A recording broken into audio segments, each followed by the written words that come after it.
What's up, guys? Welcome to the first module and the first lesson. It's good to see you here.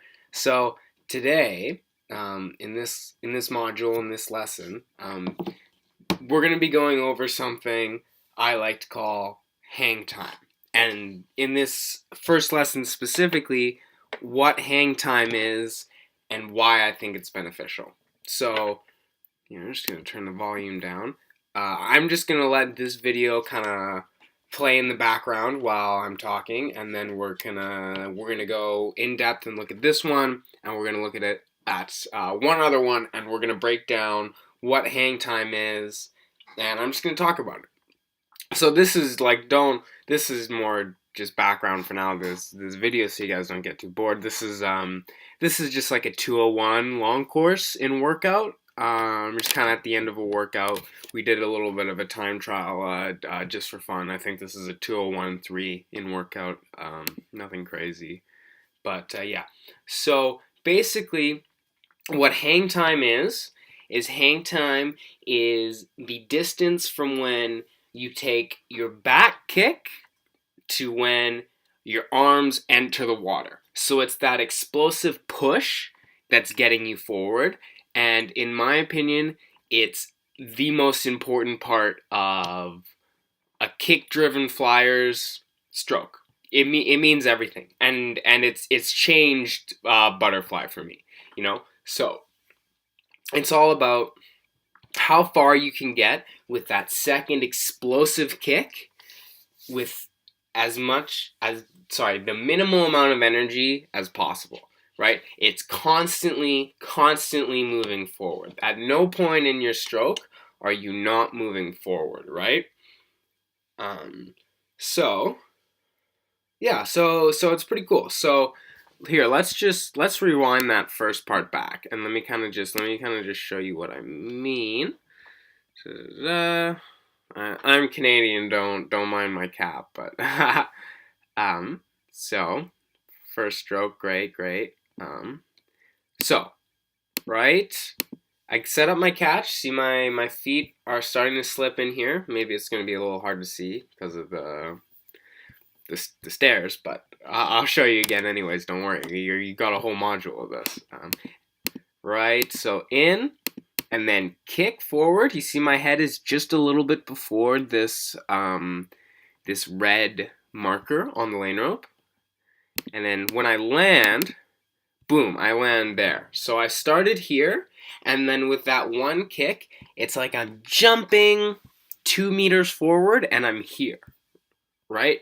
And see, in that kind of from there to there, in that jump, right, there's no effort there. That's just one big kick at the end of the stroke that's shooting you forward, right? And you see a lot of swimmers kind of trying this, like Phelps. Arguably, we all know who Michael Phelps is. He was the king of what I like to call hang time. I don't know if he called it that. I don't think so.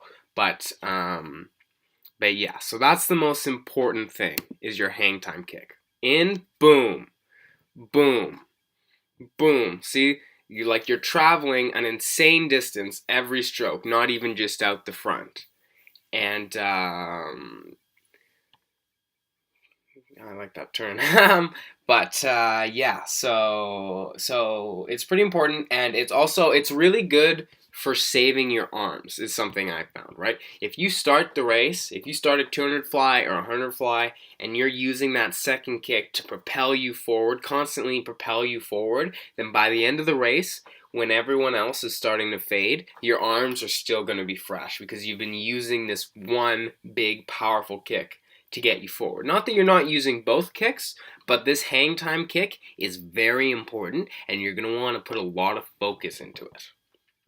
Right? So as you can see, this is about 125 meters into the race, and I'm still getting a bit of that distance, right? Boom. Right? But you're starting to lose it a little bit, right? You're starting to fade. But see, in here, this is where my arms start to come in. So that whole first 100 is almost essentially just being used up by that second kick. That second kick is the only thing doing the work, really. Boom. You see how powerful that is? Boom. Like, that's a weapon. And it's something that anyone can use, really, if you know how to do it and if you know how to time it. So just let you watch it in real time. Just let you watch this first 100.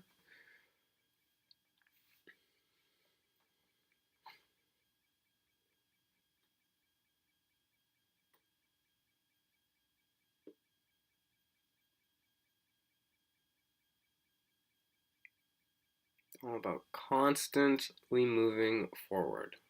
That's the name of the game in butterflies. Not moving up, not moving down, but constantly moving forward. So I'm going to show you another video, and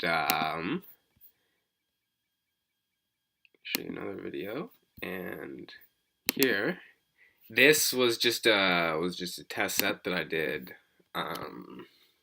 Just a test set that I did in Workout Suited. This is underwater footage, so hopefully it's going to be a little nicer for you guys to kind of see what I'm talking about. It takes a second to set the camera up and for me to get on the blocks and get moving, but there we go.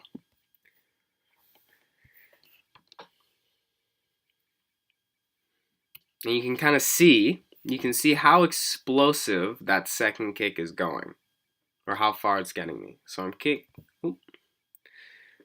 I like to stay underwater. Right, so you can almost see it's like I'm doing that down kick, and then it's almost like I'm just pausing in midair and floating, right? That's why I call it hang time, right?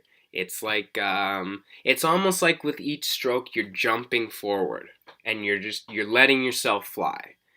That moment, when your hands or your arms are at the back of your stroke there, like that position, you want to be holding that for as long as possible. You want to be just like a straight arrow flying through the water.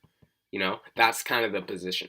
So you get your catch, good high elbows, and you boom, you have that big kick, and you hold it for as long as you can. And then you start your next stroke where you're going to do it again. So this was a 150 short course meters in workout. I think this was a 127, I think.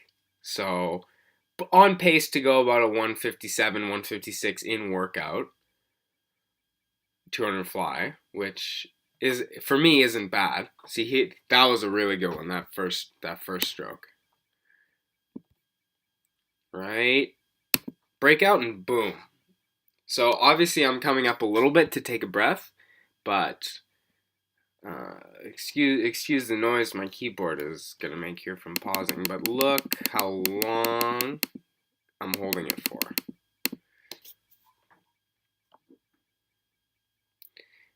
And you can tell that I'm already starting to get a little tired, so I'm making my kicks a little shorter.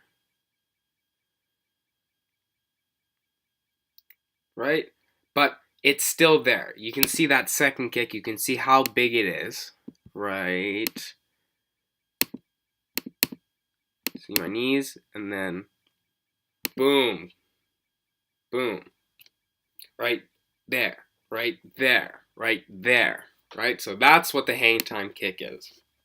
It's the back kick of your stroke, or the second kick of your stroke. It's the thing that's propelling you the furthest, and it's the thing that's propelling you, and it's the thing that's going to save your butterfly, right? If you can utilize that second kick, you're going to be untouchable. If you can use that to propel you with each stroke, have your arms just come in nicely, get a good high elbow, and then do it again, then it's going to be awesome. Sometimes I think about it as like a rubber band, right? Like you're pulling back. When you be pulling back on a rubber band, that's like you're setting up that second kick. And then when you kick, it's like you're letting go of the band and you're just shooting forward. And then you do it again, right? That's what a hang time kick is. So it's a pretty powerful tool to use. It's something that took me kind of a while to learn how to articulate and how to use properly. Um, Sorry, sometimes when I'm doing courses like these, I get caught up watching myself swim, and I like to pick myself apart. But so yeah, right there, that's the hang time kick. That's what you want. So yeah, so essentially, that's what hang time kick is. And in the next lesson, we're gonna talk about the timing of your hang time kick. When are you gonna time it in your stroke? How's that gonna work for you? You know, what's your stroke like that should you be using it for the whole race? Should you only be using it for some of it, like me? You know, it all depends on the person. So that's kind of what we're gonna get into next. But this is just a general rundown of what hang time is, kind of why I like it so much, and why I think it's going to help you a lot. So just remember, it's the second kick in your stroke that's getting you the distance forward and propelling you with the minimal amount of effort. That's what hang time is.